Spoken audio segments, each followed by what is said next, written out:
Hey guys, Dean here. Today we're going to be running through the top best things to do in Zadar, Croatia. This includes all of the tourist sites and sightseeing spots, as well as cafes and restaurants, and what to do this summer when you visit Zadar. This is a combination of the best places which I personally visited and vetted for this guide, and it's going to show you where they are, what to exactly do, and the rich history and culture behind all of them. So let's begin. Number 15, restaurants and food. There's a lot of restaurants in Zadar, many that are dotted up and down the seafront, located near the coast, and many in the centre of the city away from the ocean. Coffee culture, just like in the majority of Europe, is also huge in Zadar, so there are plenty of different cafes to stop by in and enjoy a cup of coffee in the sun and socialise. Number 14, parks. Up the steps behind the 5 Wells Square leads you into a nice small park on top of the city walls at a high point, which is a great spot to walk around or relax in at night. The same can be said for other similar parks and spots opposite to it. Since Zadar is very popular in the summer, it's always busy, meaning that it's very safe at night time. That's why the many parks around the city are great spots to chill out in and listen to some music or walk around at, and they're a good spot away from the busy streets, which do get very packed during the summer. Number 13, the Sphinx. With many legends and stories of buried treasure beneath it, this Egyptian replica piece was built in 1918 by a grieving husband. Nearby Maestral Bay in Broderica, the Sphinx sits in a park space outside Villa Attila, a 19th and 20th century period villa that has boarded up windows nowadays. I did see movement behind it though, so it is seemingly inhabited or still being used in some form, but it's a really interesting place to have a snoop around in and check out the Sphinx. Number 12, Duke's Palace. From the high Middle Ages all throughout the 20th century, this palace has been subject to many attacks, and it has survived them all as it's experienced the development of the city and it stood the test of time. The palace survived minimal damage during the Second World War, which saw 2/3 of Zadar completely leveled, although the roof was damaged later during conflict in the 90s. Covering 2,000 square meters, the palace features a museum space that lets you explore the classical art exhibition within, although the tour is currently rather small, but I'm sure it will see some more future development. Number 11, 5 Wells Square. This Renaissance period square is named after its 5 key wells, which are encircled by the medieval wall to its western flank.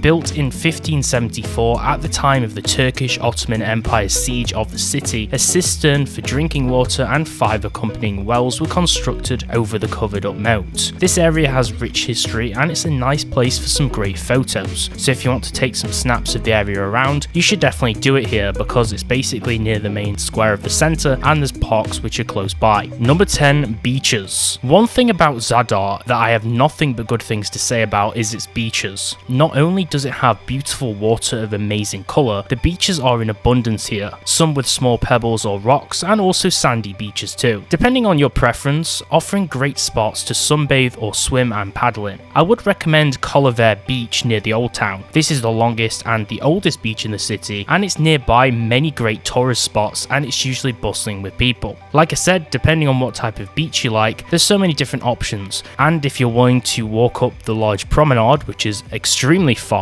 if you decide to walk it all, you'll see many of these different beaches along the way. Number 9, Bell Tower. The Anastasia Bell Tower is a key point to visit in Zadar, as it gives you spectacular views of the surrounding city from up on a high point. To see the grid of the city below and its coastline surrounding it, you can climb this tower to experience 360-degree views of Zadar at the tower's 56-meter high viewpoint. There's lots of potential photos to be taken here, but my advice would be to hold your phone tight. Not only is there sometimes strong winds when you're up high, but a lot of people here that could definitely bump into you, and it only takes one accident to drop and smash your phone, or just lose it if you're lucky enough that it doesn't break. Number 8, the Archaeological Museum of Zadar. Home to a wealth of different prehistoric, ancient, medieval and Roman relics, this amazing museum is worth the visit, featuring large-scale marble statues of Augustus and other key figures. This is one of Zadar's most famous museums and extends over a series of 3 floors, with many sculptures, ancient manuscripts, weapons, clothing and other ornaments and artifacts to witness. This is the city's 2nd oldest museum, and it's located near the Roman Forum and has more than 100,000 items on display in a well-organised fashion. There's a series of mosaics and glassware on display, and it has coverage on early Croatian settlement, the Byzantine period, classical, Christianity's influence in North Dalmatian history, and a heavy focus upon the Roman rule and the influence of the area. Number 7, Paseo Maritimo. This beautiful and amazing promenade stretches out from the sea organ and the greeting to the sun architectural pieces and past many of the key historical sites and buildings of Zadar, such as the university, letting you have a tranquil walk in the summer sun by the ocean as you'll pass wonderful beaches and many key cafes and restaurants where you can stop to eat or hang out at. The promenade offers great views of the distant island which is opposite to it, and it's the place to be if you want to walk from point A to point B across Zadar's coast. This is also a key spot to experience the awe-inspiring sunsets if you're there at the perfect time. Number 6. The Forum. The Roman Forum of Zadar was constructed by the first Roman emperor Gaius Julius Caesar Octavian, which is proved by its stone inscriptions from the 3rd century. Used as a main gathering place for the Roman soldiers, religious disciples and administrators of their republic and later empire, traders and citizens also flocked to this point. This is one of the main squares to be in Zadar and a great place during the summer that's usually a busy hangout and walking spot with nearby markets which houses many key buildings surrounding it. Number 5. Church of St. Donat. Named after St. Donatus, who began its construction in the 19th century, this signature segment of the Roman Forum was originally named Church of the Holy Trinity, and it's the largest building in Croatia that predates the Romanesque era of structures. It has a very unique rounded shape to the building, and it's very easy to spot as you enter the Forum nearby the Poluotok region of Zadar. Number 4. Museum of Illusions. This small museum is definitely worth a visit for how wonderful it is. If you like a mental challenge or being potentially confused, this is the place for you. It's a place comprised of optical illusions, puzzles and challenges,